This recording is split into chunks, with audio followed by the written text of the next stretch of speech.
We love Nigel Farage here in Australia, and of course, he is the leader of the Reform Party in the UK.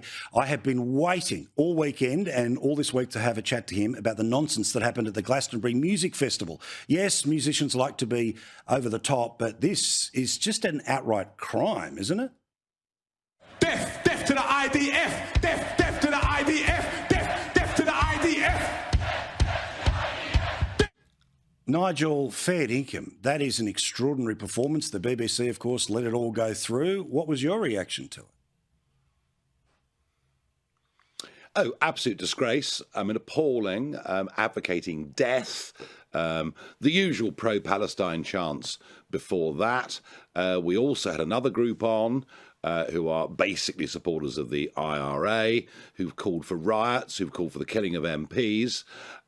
This particular artist, I mean, the most extraordinary thing is that the BBC broadcast the whole of this live at no point.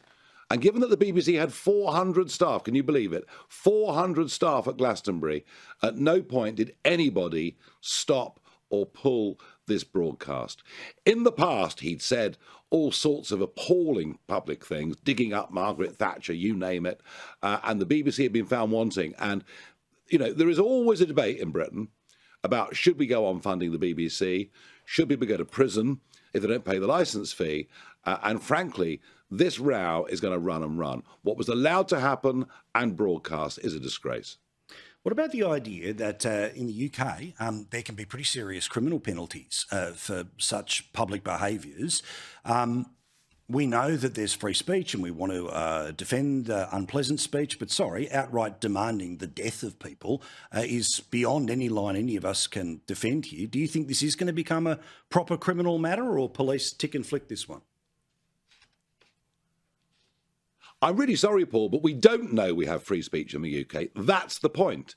We have two-tier policing, two-tier justice. The rot has now set in very, very deep. Can you imagine if anybody on that stage had advocated, you know, killing Muslim leaders? I mean, they'd be in prison.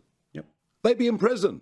This is all completely one-way round. There's a woman called Lucy Connolly who put out one intemperate tweet, one tweet, after the Southport murders, the horrific murder of those young girls last year. She's serving a 31-month prison sentence, and to date, no charges have been brought either against this guy or kneecap the Irish Republicans who've advocating killing members of Parliament, literally killing members of Parliament.